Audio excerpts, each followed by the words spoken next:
Waiting for everyone to file in. Welcome, welcome, welcome, everyone, to Intentionally's Book Club. My name is Ashley. I will be your host today. And we have the lovely Drew Boyer here today. So we are going to kick it off with a few different things when it comes to housekeeping. So our special guest, as I mentioned, he's here today with us, Drew Boyer, author of Becoming a Financial Gangster, which is available on Amazon and Audible as well. Before introducing Drew, I want to go over a few housekeeping items. As I've mentioned, my name is Ashley Taylor. I'm a director of account strategy here at Intentionally and today's host.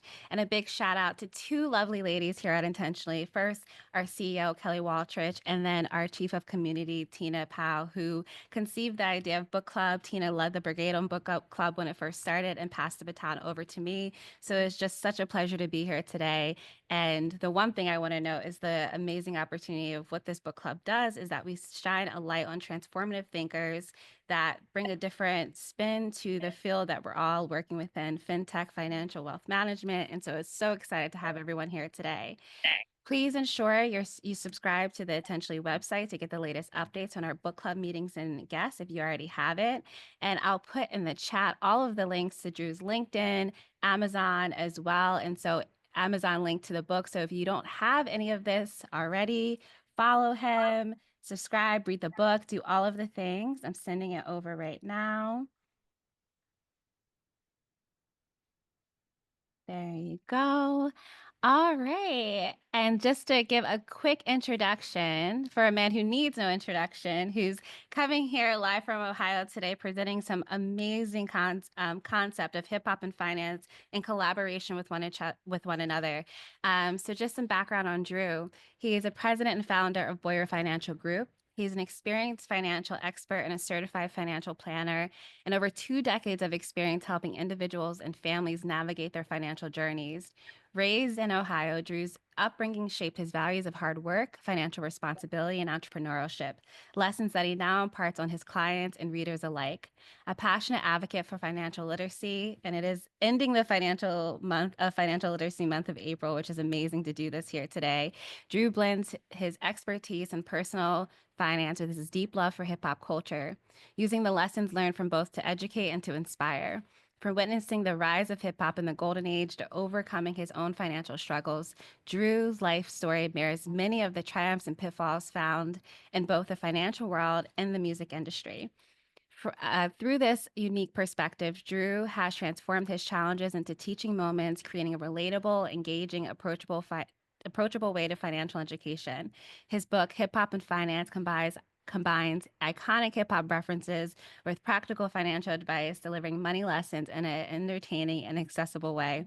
When Drew isn't helping clients achieve their financial goals, he enjoys spending time with his family, playing drums, which I just learned was his first career.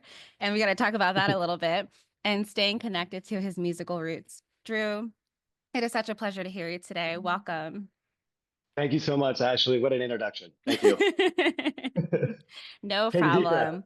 It's a deep dive. Whew, we're here. There I'm like mirroring my Eminem right now. So I you forget how go. many words he can say within a minute, but it's insane how lyrically talented he is. I saw him at Yes. Firefly a few years ago, and my eyes just like popped Yeah. out of my head.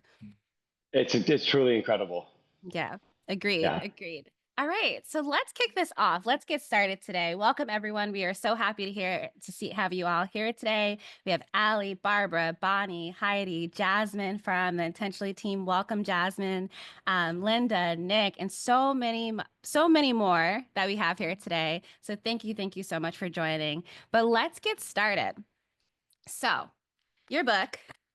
Hip Hop and Eh, Finance, How to Become a Financial Gangster. You'll see, I'm sorry already. I'm that horrible person who puts post-its and bends the pages and takes notes the whole entire time. So I apologize for what I've done to your book already. Looks But great to me. thank you. I really enjoyed it. And so my first question is you're blending hip hop and finance together, which for me, to be honest, working Mm. in this industry for the time that it has, I'm surprised, that people are like-minded and are listening to hip hop, right? That are doing Yep. the things that we're doing. What really resonated with you to have this fusion be for your book? And also, how do you think this impacts the younger generation to have something like this? Yeah, so first, I feel like nowadays it's all about attention and how to get it and how to hold someone's attention for longer than a couple seconds. And for me, I love music, I love finance, and it's always been this acronyms filled profession, like a lot of them. What if we could take that away and make it more accessible and entertaining? And I was trying to blend my own life in. And what better way than to learn from everybody else's failures or wins, the names that you've seen in the music. And so the intention was there originally was just to tell the story through the lens of other people's mistakes, but then more importantly, what they did to try to turn their lives around and what really worked out long term. And it ended up being like the opposite of a hip hop video. You go back, and I grew up in the mid '90s, so I grew up on the Biggie and Tupac and everybody else that was around that time, and he had these big boisterous videos, and you find out that everything was rented, the jewelry, the cars, the women that were in the videos, and the money they're throwing around. Nothing was real, but it looked like they had a lot, and so the perception was if you spend fast, it all comes to you, and that's not how you build wealth. I will say that the original idea for this came back during Chappelle's show. If anybody's out there that's listening, there was we were watching the show, a couple of my buddies that are in the industry, and he did a segment on like Wu Tang bonds, which if Yeah. you've seen in the book, there's a Wu Tang financial chart that's in there, and I was like, wow. So that is probably the first time that I thought about blending these two worlds together, and also just having buddies in the industry. We'd be pulling up to meetings, listening to hip hop, and then you get out and adjust your tie, like, okay, it's time to talk professional now. And so what if we made it more laid back, open it up, and make it more relaxed and more accessible? And so that was the idea of coming up and blending the two worlds together. That is amazing. And I will say, like, even if you think about like what's trending and what people are trying to gain more access to is financial literacy, right? And so having something like for me, the biggest thing that I was noticing like throughout your book, I think up until the end is where I started to see more of it. But the way that you laid out the songs and what songs Yeah, that you use, I think that's also like with a story within itself. So yeah. that was like super, super cool. But I agree that the I'm listening to one song to like get me hyped up and then like I go and like shift my tie, put on my suit and I walk in because that's what this music's for. Like even I was having a conversation with Michael who works on the Intentionally team today and I was like, "Do you like hip hop or rap music?" And he said, "Yeah, I've always listened to it before a basketball game, right? Because it's that Sure. music, it's the tempo, it's the sounds, it's the beats, it's the collaboration of some of the artists." One of the things that I also thought about when I was reading your book was obviously everyone knows about the Kendrick Lamar and Drake rap battle. And the rap battles came up for me a lot when I was reading through some of the themes that you had for some reason. And so Yeah, that's something I'll ask you about later. But moving on to our next question is so you use the term debt row, and that's something that's yeah, consistently mentioned. And so obviously my mind went to death row. And yeah. so in some way, shape, or form, how do you think a how do you think debt is a death sentence for some people? Yeah, so I wrote the book originally for 18-year-old me before I went into six-figure debt by the time I was 25, and I had to figure out a way to get out of it. I can tell you when you wake up one day and you're in like over $100,000 of debt, which unfortunately is way too common nowadays, just from student loans. Like I write in there, I got in student loans. They were only like about 25,000. And then there's probably a funny story in there about my parents letting me know that I owe them Yeah. 25,000. And then in order to try to make it in this business, I didn't try to go and I didn't try to intentionally get myself in credit card debt, but to try to make it in the industry. There was a pivotal moment when I graduated college where Discover Card was very bullish on my future. And so I'd been, once I graduated from Ohio State, I was given a card that had like a $20,000 credit line. I didn't use it right away. I was a bit shocked because that's more than I'd made in any one year. But in order to get started in the business, if you're an entrepreneur out there, you have fat and lean months, and sometimes those lean months came up where I needed to try to make my rent or pay bills.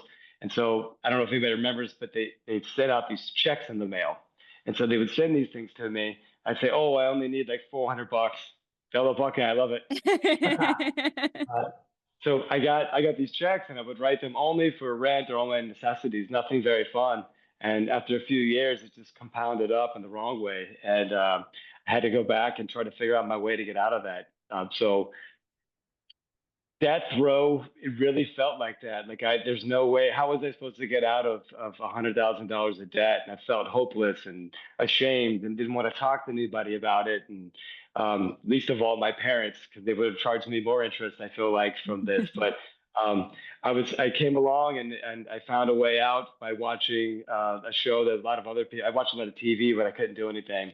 I was watching The Apprentice, and I know President Trump is a lightning rod right now, and always has been. But the one thing I took away is one thing I read on his book is the art of the comeback, because he used to be a billionaire and then lost a billion. I came back and he said banks would rather have something rather than nothing. And so when I couldn't make the bills anymore, I had to call into the credit card companies and said, I can't pay you anymore. And they said, well, hold on one second. We have a debt remediation department. And so they sent me over there and they said, how about we get it paid off in 5 years? You get a low credit rate or low interest rate on it. And I said, deal, let's take it. And so I kept doing that to get my way out of it. But until then, yeah, it felt like I was stuck and getting worse in a big dark hole that I couldn't get out of. So it felt like death row to me. Yeah, I mean, it's so funny when you say that because the first image, like there was a lot of imagery that was happening when I was reading through your book because I'm a lover of hip hop and obviously like I grew up around it. And I will say that as a child I didn't appreciate it as much. And then as I became older, when I would listen to Biggie or hear Tupac, like the words would just ruminate in my mind and the lyrical genius behind it. So it made me like explore more. But when I read Death Row and Death Row, like thinking about it, all I saw was like Snoop Dogg, like when he got off a trial, like crying in the courtroom, Yeah, because having that like immense amount of debt or pressure on top of you can feel like death. When you think about like the younger generations, like when you do mention student loan debt, this is something that a lot of people are currently facing with all of the regulations changing around, like loan forgiveness, forbearance, income driven repayment. Like those are things that really can affect people's livelihood and ability to enjoy life. Um, yeah. so with all that being said, what would be like one of your favorite chapters from the book that if someone was to pull out one chapter provides the most essential knowledge? I know I have mine, but I want to see what you say first. I saved the best for last. And so, as Tina had emailed me ahead of time on the promo, I love Straight Outta Compound. Um, because once you understand how compound interest works, and you can either there's a quote there, but you either if the he who understands how compound interest works makes it, he who doesn't pays it, he or she. So once you figure out how this works, you can put it in your benefit. And I also wanted to write a little bit more that it doesn't have to be so much just about money, but it can be your time. Because if you're starting off like I did with nothing or even less than nothing, everybody that's alive has the same amount of time in every single day. It's what you choose to do with it that can really make the difference long term. Um, Money's a tool. What you do with it and how you can give back, you can also compound that as well. And so I really like wrapping up the story of if you've learned all these other chapters in personal finance, how can you now use this and harness compound interest to give back and leave a legacy? I agree with you. I think for me, my favorite chapter is back those assets up. I first of all died of laughter first and foremost, but I feel like that really resonated with me because that is the stage of where I'm at in my life, right? I'm trying to gain more assets, I'm trying to create that legacy that you're talking about. And so I feel like the really cool thing about your book is that it doesn't sometimes when you're reading financial literacy like topics or yeah, I'll mention like Dave Ramsey for example, like when you're listening to his content, sometimes it doesn't necessarily appeal to you if you're not at a certain place in your life, right? But I think that your book, what it does a little bit different is that it walks you through each stage. That no matter where you are, I could come in at stage chapter 3, and if that's where I'm at, that's going to what's resonate with me at the most.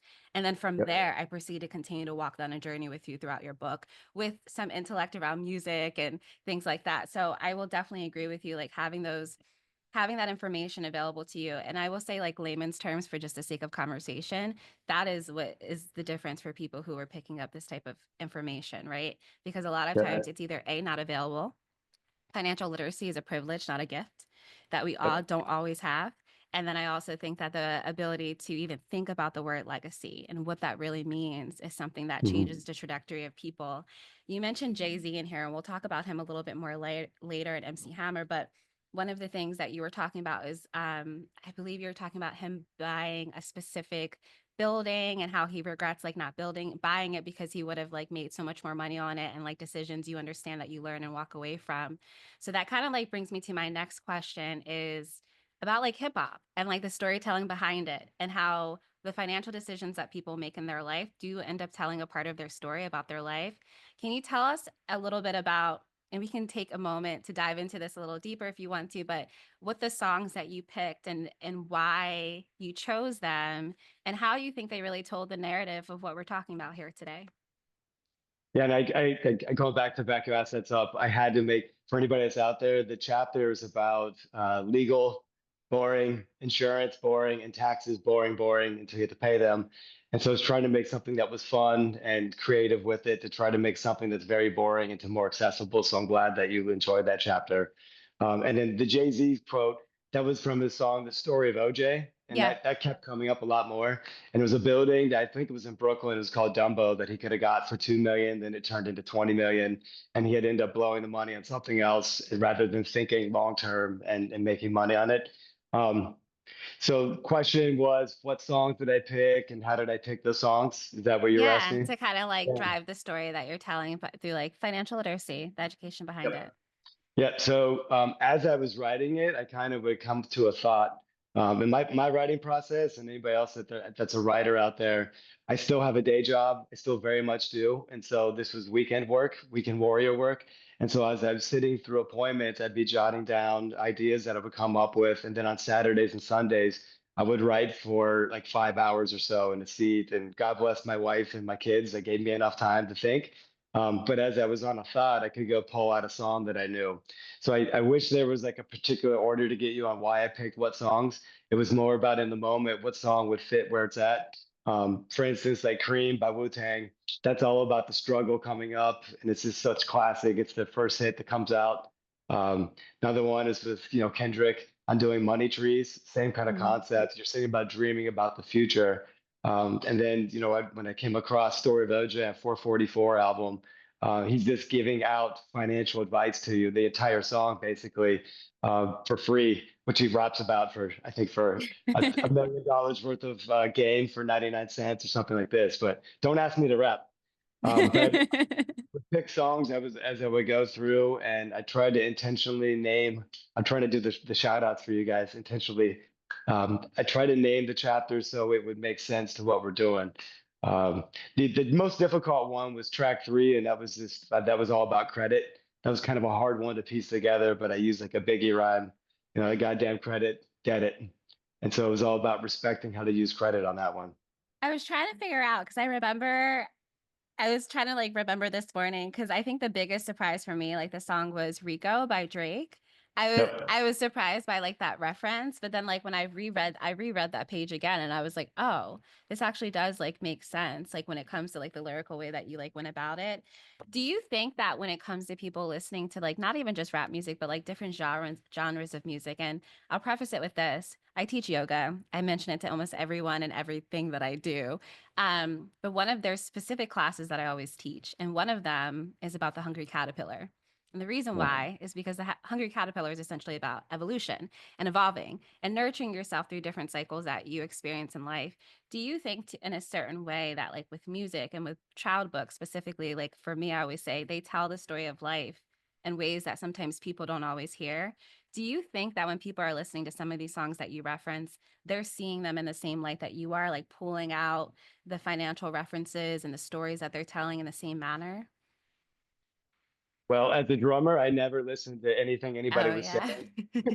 And I would, if it's got a good bass line and a good hook, I'm just playing drums to that. It wasn't until later in life when I started actually listening to the words. So I think when I was younger and in the book, Sir Mix-a-Lot is the one that really woke me up to hip hop with Baby Got Back. And Yeah. that's a funny story in the beginning.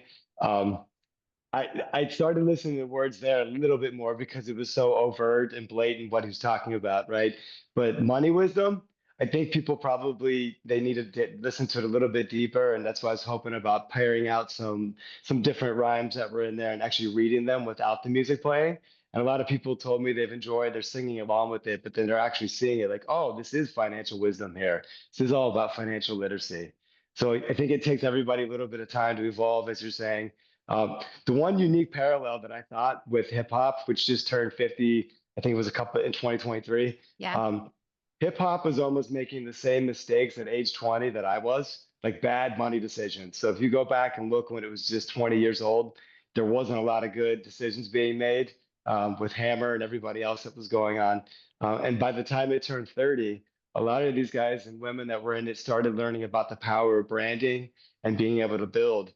And I feel like that's the progression that's going on. And nowadays, it's pretty common for anybody coming up to have some kind of branding deal or shoes. And it's with Travis Scott, even. I got a pair of shoes on.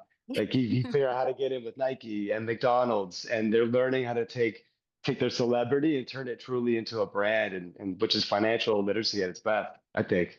Yeah, no, I agree with you. I think one of the things, like going back to your story in the beginning, we were talking about your parents, like kind of smashing your cassette tapes and things like that, right? Because I don't think hip hop was understood or appreciated or respected at the time of its like, it coming out, right? It was just kind of looked at as like rebel rouser music for the sake of, verbiage. And so I think that as time has progressed, as it becomes more mainstream, people are able to access those brand deals, people are able to be on those certain platforms. And because I think the number one thing for me is that like hip hop, outside of relating to finance, it relates to culture. Like when you're Yeah. listening to these stories, they're telling someone's biography. They're telling Yeah. someone's feelings and emotions. Like even when I mentioned it, some people don't know, I'm like, Tupac has a poetry book. People are like, really? I'm like, he was a writer, he was an actor, he was a creator. And when you have that level of creation, it doesn't just stop with like the pen and paper, but it goes into every segment of your life. And so I think that like even with him being an artist now, like they are more supported in order to make better financial decisions. Because I agree with you, like you didn't have the Jay-Z's, you didn't have billionaire rappers, right? Another person that Mhm. you didn't really mention them in your book, but when I was going through like the Jay-Z, when you were talking about like his like buying the building, things like that, like one thing that came to mind was Nas, obviously, because Yeah. again, I was thinking about rap battles and beefs that were happening in the industry. But the one thing about him that I always have heard was that he put his child as a creditor in all of his music. He's invested Mm. I think it's like I forget the exact name of it, but it's like the Queen's something or another project, but he's a part of this this large investment company. And so I think that like rappers have stopped, or even musicians in general, not just rappers, but singers, actresses, like performers in general are not just performers, they're also investors. They're also getting involved with AI. You mentioned Dr. Dre, Beats by Dre. Like how many people are wearing his headphones and have no idea who he is, right? Even if they might Yep. have saw him at the Super Bowl, but that's that was pretty much their only introduction of who he might be. And so I agree with you, like the evolution of hip hop, it's not just the music on its own, but it's like the background noise of how the actual structure and foundation is set up. Because you do have, rappers, I'll mention Two Chains, for example. Two Chains Mhm. and J. Cole, they both are college educated, right? So that wasn't necessarily Yep. people that were going like Biggie and Tupac at first. So it definitely has evolved in the sense of how the structure is set up. Yeah, and I, Master P used to play in the NBA, right? yeah, Yeah. exactly. And I would also say, like a lot of athletes nowadays they can come into the same kind of traps that musicians do, and they're really learning how to live off of a budget better and invest, and they're really making lot of different money moves than they used to do. Um, but Sir Mix-a-Lot, kind of jumping all the way back there, one of Hmm. the coolest things that's happened since then. And to let everybody know, I came from a pretty rural country conservative area, and my parents, we would earn chore money every week, like I say in the book. But if they said if we bought something that they didn't agree with, and they were going to seize and destroy it, and so my lesson for everybody was, if you buy quality, you buy it once. I bought it twice because after they destroyed it, I went back the next week and got myself another copy. And in a full circle moment after the book came out, somebody got me a cameo from Sir Mix-a-Lot. I don't know if that's any videos you've seen, but he Yeah. came on and he talked for about 5 minutes, a really, really long one. He's talking about financial literacy and that he'd been bankrupt about two and a half times and how much it means to him. And I got a tour of his home and he showed me the cars that he's got going on. And so it's been a fun adventure. And I love music and I love being able to see people turn in from the caterpillar into the butterfly. And it's really interesting to me to hear everybody's story and helping share mine too. So yeah, love it. Yeah. And what I love about your story is that you talk about like you're being vulnerable, right? Like Yeah. you're not just saying, "Hey, like I'm a financial advisor, do these things." You're like, "No, this is my story. This is what I experienced. This is how I dug myself out of the hole, and this is how I know you can." And I think it's Hmm. also one of the things that you mentioned in the beginning of this was everything was rented. You never Yeah. know like what's happening behind closed doors when it comes to people's actual success, right? But what I always Yep. make the joke about is that I always say to my mom, I'm like, I want to look like I have money, but like no money at all, because I don't want to have the Louis Vuitton earrings and I want to have the shirt that's just a plain blue shirt that's like $500, because I Yep. feel like that is actual wealth, is that not needing to be ostentatious about it, but it's something that you just kind of have and you're aware of, and having a level of humility around it as well. I think my wife calls this quiet luxury. Is that correct? Yes, that's quiet Okay. luxury. Okay. Exactly, Got it. exactly. I Uh, am listening to do it. Driving me you right hear now. that, wife? He's Yeah. listening to you. So the one thing is that when we listen to music, I was actually like listening to Biggie this morning to get prepared for this. But the one Nice. thing that he mentions, and I like Big Papa is like one of my favorite songs, but he always says like giving M to my friends and it feels stupendous, right? Yeah. That part is so pivotal in how we mention athletes, we mention musicians. When people are coming from certain areas and they come up, they are responsible now for their whole community. You Yep. mentioned that with MC Hammer, his payroll alone was going to put him into debt, right? So Yep. how do you think the people you surround yourself with, how do you think that really impacts or changes the trajectory of your finances if you do like move remove yourself from the school of hard knocks and get into a good financial position? How do those people around you impact that? So much. Like, what's the quote? Like, if you hang out with four idiots, you're the fifth. Like, who you surround yourself with, who you become. If you're around a bunch of negative people, how are you going to be positive? Um, and I hear a lot about like your day one friends don't say come. Maybe day twos are better. Sometimes they don't come up with you. And I think Snoop was talking about this before because he had a heck of a year last year. But um, if you don't know any better and all you know is what's around you, then you don't know any different. And so I think it's everything you surround yourself with. Um, I wouldn't have known anything had I not left from my home and went down to Ohio State. And then my wife is originally from Germany, and so my world, it just keeps getting bigger the more people that you surround yourself with, and you get more opportunities from that too. And I'd say a lot of the times there's a 50 cent. I don't know if he made the quote, but it's about a bottle of water. If you've seen this before, you can buy a bottle of water at store for like $1. It's $2 at the gym. It's $4 at the airport. And so it's the same bottle of water, but it's in different places. And so it's about knowing your worth and getting back out what you really feel like you deserve and what you're worth. And so just getting around the right people, I think is means everything for education. I I grew up in an area where it's like everybody else. I think it was one of the questions is um, it no one teaches you financial literacy in school. I wonder why. And even when I went to go do my CFP, I learned that the only time you have to pass a financial literacy course, as of right now, is before they allow you to go bankrupt. And this is so backwards thinking.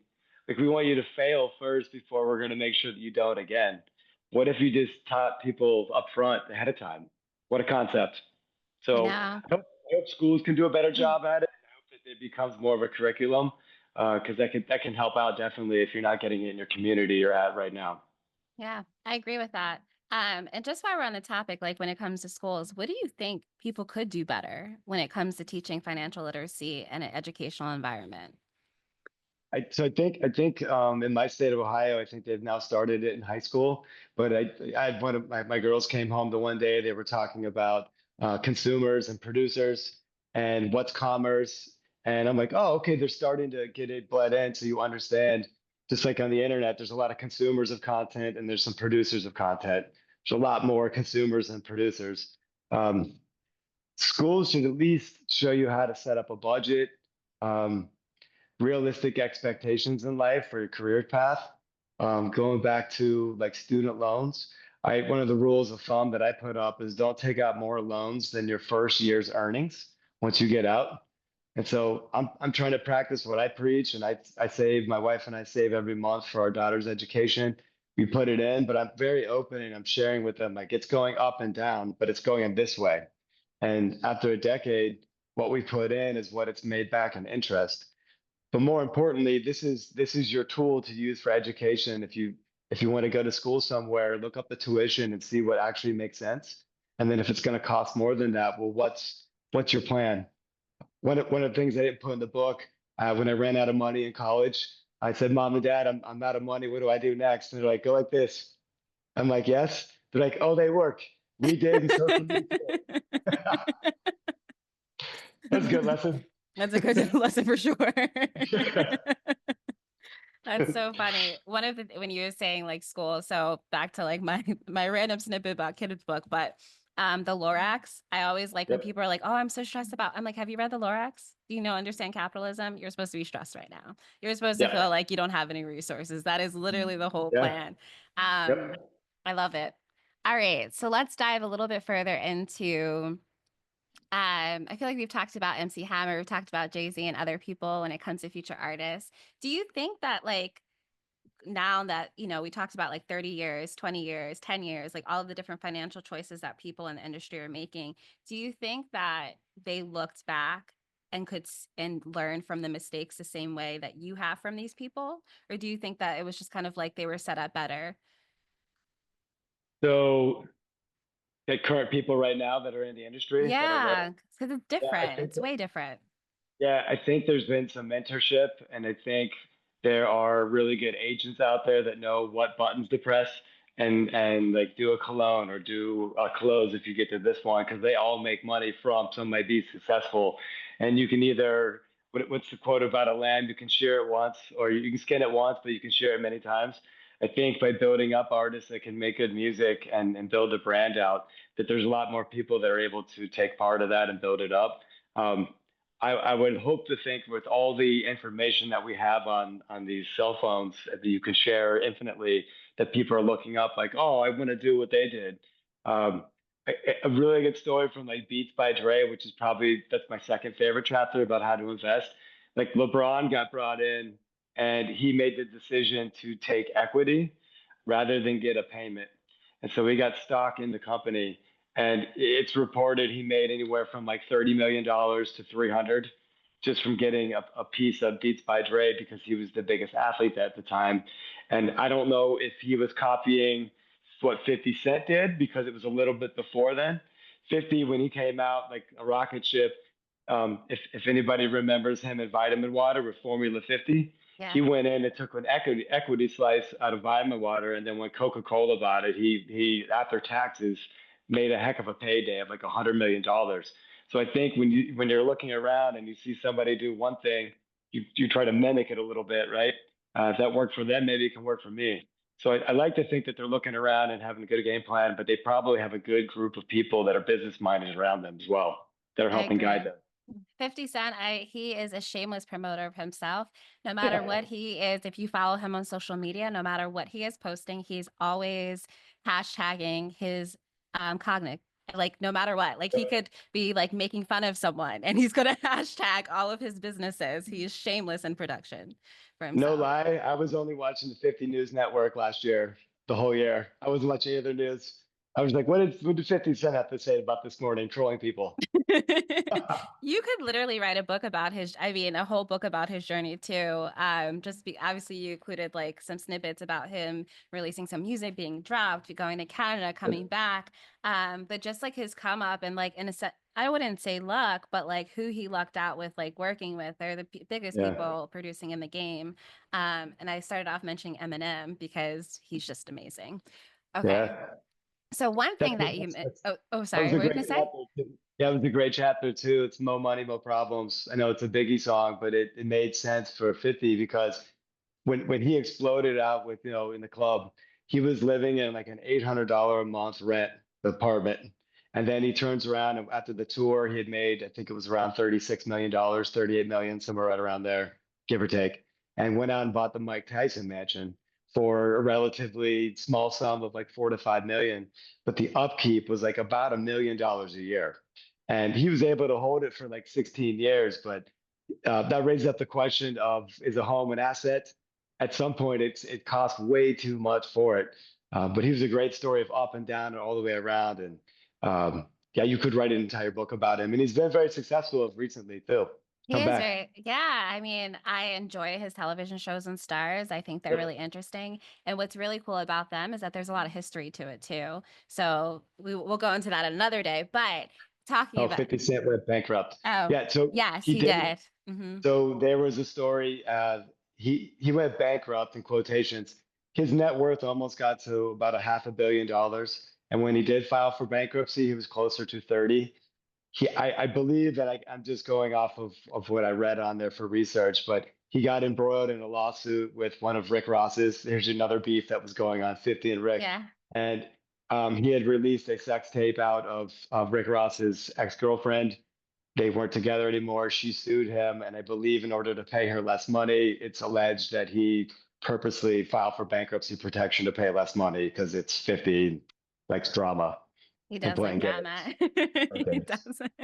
Yeah. That's why we need a whole book on him. That's so funny that you watched his news. I'm cracking up by that. Get the Um, news network. So the next question I have for you is what's a key mindset shift you recommend to move from scarcity to abundance? How do you find success within the 50, 25, and 25? Yep. So 50, 20, 25 for the book, it's living on half of what you make. I know that might sound a little ludicrous, but it's like your after taxes money that comes in. And then 25%, if you can save that, that's really going to start getting some abundance in your life, being able to put that off the side. And then 25%, I was generically saying you're going to get taxed. I mean, your federal taxes, your state taxes, your local taxes. I would consider health insurance a lot of times to tax. That's what my in-laws always bring up, that they get universal health care in Germany. But for here, um, one of the biggest mindset shifts that I try to bring up for everyone in this world of 3 second attention spans and getting sucked into the social media is we're looking at what everybody else has. And you're trying to Yep. reach for this or go buy a new pair of kicks or go get a new phone because that's what this celebrity has with these other people or they're on vacation. Stop comparing yourself to other people. Only compare yourself to yourself like a year ago. And that's a way Mhm. better measuring stick. And it really puts real things in perspective rather than this consumerism society that we live in, right? Like going to quiet luxury. My wife doesn't want to wear name brands. Who knows what it was paid for, but if she has something nice, she has something nice, but she's not flaunting it or bragging about it. And so that I think that's the biggest mindset shift that helped me is I stopped trying to chase what other people were doing and what they worked. But coming up with the idea for the book, I don't know that anybody's done it before, but it's something that was authentic to me and it spoke to me. And with 8.5 billion people in the world, you're bound to find a tribe of people out there that would find it interesting and get on board. So stop comparing yourself to others. That's a big one. Another one, young. My first job was at a grocery store growing up, and I was terrified of this guy. He's a short little Italian guy, and he ruled by fear. And I remember going before I went to college and leaving home. I went up and I was asking people for advice. And he gave me some really good solicited advice. I'm like, what would you tell me to do? And so that was me just asking. Another time, there was an elderly couple that's like, "Hey, you got any advice for an 18-year-old kid before he leaves home?" And they said, "Do what's right because it's right, and then do it right." And so that kind of planted the seed to keep asking people around me, even if they weren't my parents or family, business owners that have lived through this stuff, that have made sacrifices, or family members, anybody that's an elder that's lived through these things, ask questions. That's a great way to get out of being from a scarce mentality to abundance. They've lived it. Don't try to reinvent the circle. Go out and Mhm. ask Yeah. and compare yourself only to yourself. I love that. That's all. I always say that. That's funny that you say that. I'm like, I'm only in competition with myself. There's no one else that I can ever be in competition with because no one is ever going to be me. So I completely agree with that. Okay. So my next question is, you compare stacking cash flow to building a hit record. What daily habits, which I feel like we've been talking about a little bit, do you think are essential for stacking or tracking your finances successfully? And how does the right people around you, still going back to that, like influence that, right? Like understanding, like not having people in competition with you. How do you think that, like, how do you think that starts? Because we're saying all these things. How do you think people can actually get started in doing this? I'm a big believer, 20 plus years in now. Um, people, what I've seen in human behavior, and I love like the psychology behind money, which is a great book by Morgan Housel, Psychology of Money. Why do people do what they do, and why do they choose to spend money on certain things? If someone loves to go to Starbucks, I'm not going to tell them not to do that. If you have something that brings you some joy in life that you can afford to do, and you've worked hard and you can do it, do it. I'm a huge fan of goals-based planning. So you can treat yourself, but it's better to earn it. So set some marks for yourself that if you want to be able to do this trip, make sure that you can get an emergency account funded. So once you get to a certain level in there, then take a moment, pat yourself on the back, enjoy it, go out to dinner, enjoy the moment, and once you reach a goal, have some kind of reward system. I feel like it's the best and most fairest way of getting ahead financially. There's just saving much money to save a bunch of money with no intention behind it is not a good plan, I don't feel like. Or I need to keep saving until I get $1 million. It's okay to take breaks in life. Yoga is a great time to go in and breathe and unplug from the world. Take a moment once you reach a goal, treat yourself. I already have it pre-designed. It's a good way, it's a great system to have. So when it comes to goals, just to like dive a little bit more into this, because I feel like there's people who have like long-term goals, right? Like one of my long-term goals right now is to buy a house. It's closer than I feel like it is, but it feels like it's something that's so out of reach. Like when you are setting up these goals, how do you think the long-term goal should be set up opposed to like the short-term goals that people are looking to Mm. achieve? Short term, I call it like life tax, like something's going to go wrong. So there's some stat that I think the majority of Americans that if you have like a 500 or $1,000 emergency or a health emergency, they don't know what they're going to do. So number one thing anybody should ever do before worried about investing or anything like this is get a build up cash reserves. And you can call this an emergency account or savings, but you have to get something set up so you have a safety net so you don't have to use credit because then you get in this self-defeating like what happened to me. You get it built up and you can't get out of that hole. And so first step would definitely be doing a cash reserves. Longer term money. So if it's anything, a financial advisor would tell you have like about 6 months of your required expenses. I'm very much realist. If you can't do six, get three, but just start and get there and keep putting it into it, no matter if you take one step back every once in a while. Um, Midterm kind of money would be what I was thinking, like saving up for a house or a large purchase. Maybe that's a different bucket. Me personally, I wouldn't tell anybody to invest anything that they might need within 2 years or less, because the market does go down. You're watching it happen this year. It's kind of going sideways and down all over the place. If you can't afford to lose the money, then don't put it in, but create another bucket. So I like the short-term bucket, a mid-term bucket, and then hopefully like a long-term bucket that you've got for longer-term goals. For me, my daughter's education, I want to give them the tool that I didn't have. Um, they also work here every once in a while. I put into a Roth IRA for them. And I've also added them onto my wife and I's credit cards. So, like you're talking about Nas, I put his son on him songs. A good move for any of you out there that have younger children. You can add your children on no cost as authorized users on your credit, and they'll have a decade of credit history by the time they're 18, right? And if you're able to have your own business and be able to set up a Roth IRA for them, that's a decent amount of money that they're going to have on the side too. So long term is obviously retirement, and I think like the younger generation nowadays don't want to work till they're 65. I find this the fire like financially independent, retire early. They're trying to save and stash money away. And as much as I want to just watch with disbelief in 2021, when there you go, the most important thing to do.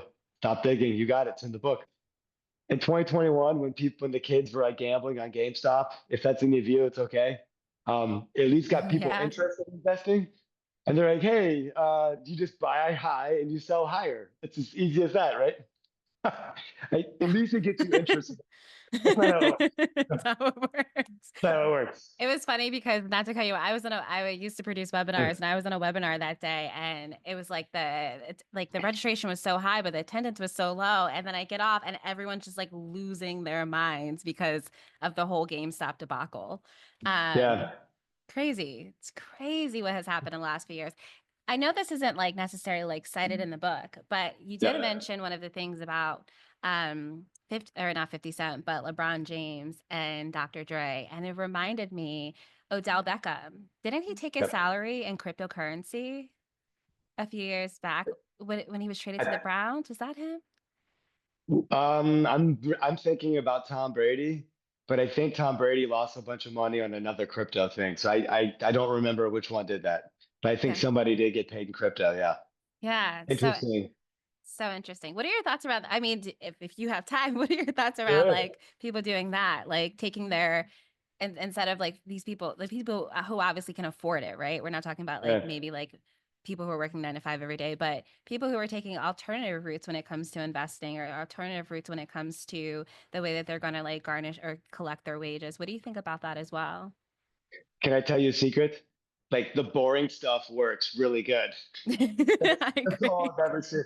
It's just like right now, like I feel patience is the superpower that everybody possesses, and we need so much more of that right now. Like you can choose to be plugged into the nonstop notifications that are getting sent out, or you can choose to turn those all off. Um, the boring stuff works. If you just save a little bit every month, it does add up a long time.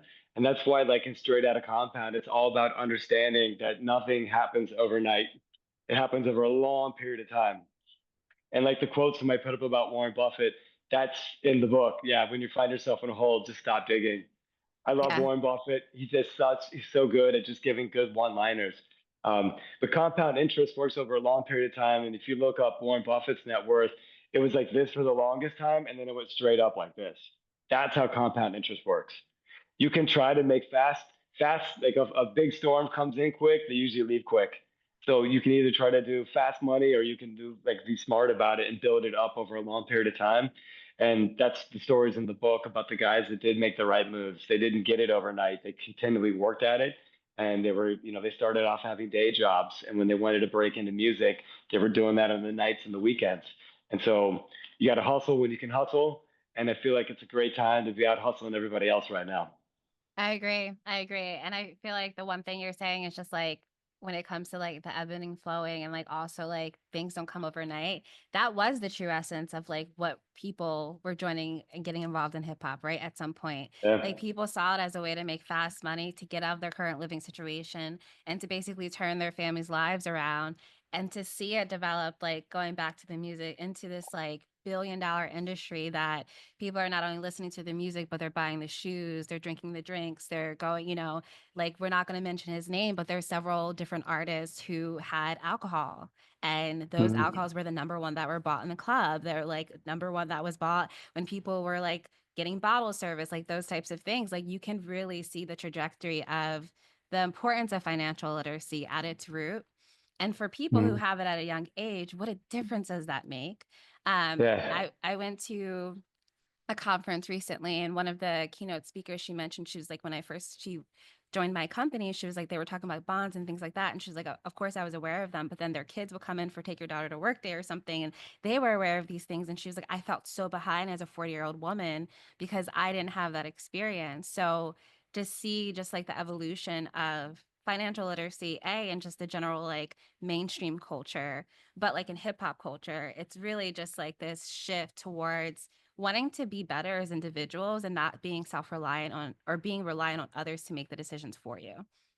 Like it's the Biggie lyric, you got a wicked jump shot, or you're slinging crack rock. But then he found his way out with music, right? And he went from negative to positive, and he's taking care of his neighborhood. Yeah, Um, yeah.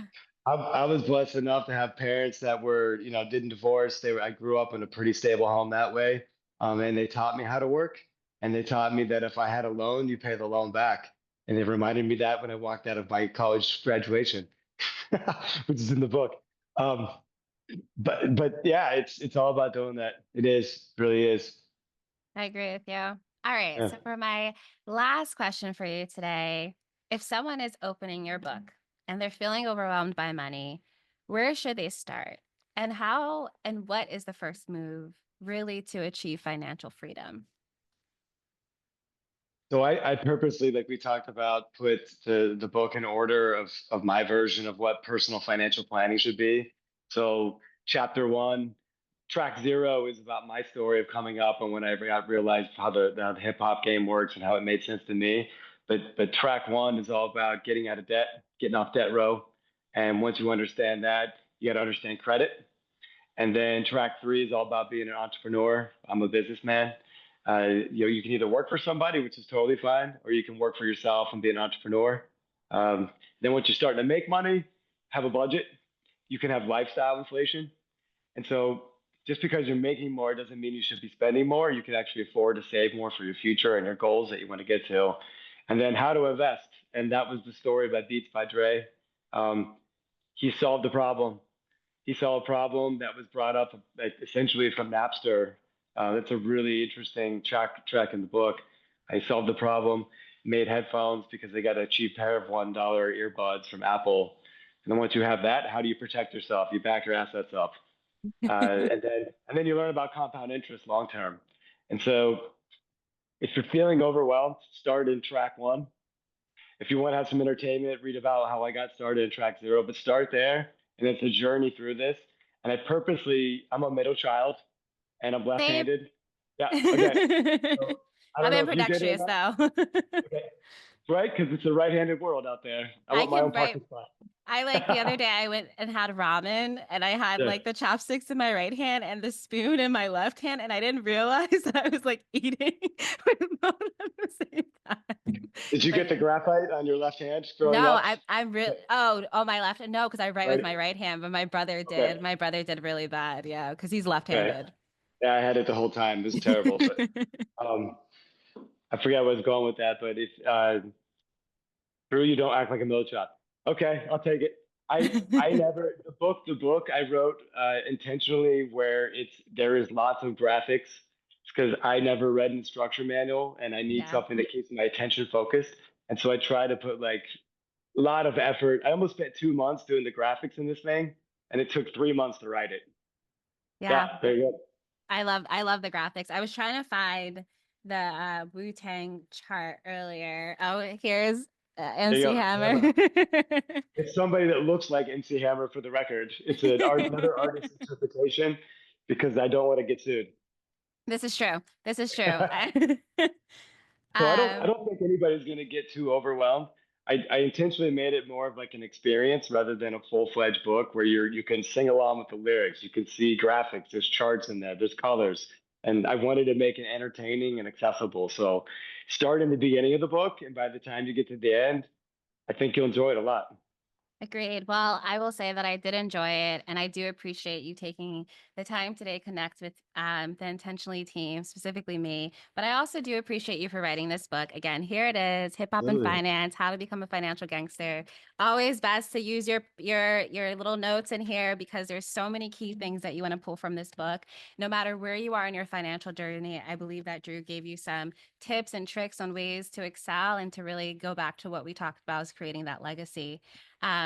Drew, thank you. Thank you so much for joining us Thank today. you. I look forward to everything that you'll be doing in the future. And hopefully you write another lovely book. Maybe it'll be on 50 Cent again. But please, please, please, please let us know. Hopefully we'll have you here again and again. And thank you so much. Hey, thank you so much, Ashley. I appreciate your time today. And Of happy course. Financial Literacy Month, everyone. Happy Financial Literacy Month and wishing everyone a great rest of your year and you're setting your financial goals and achieving them. Thank you.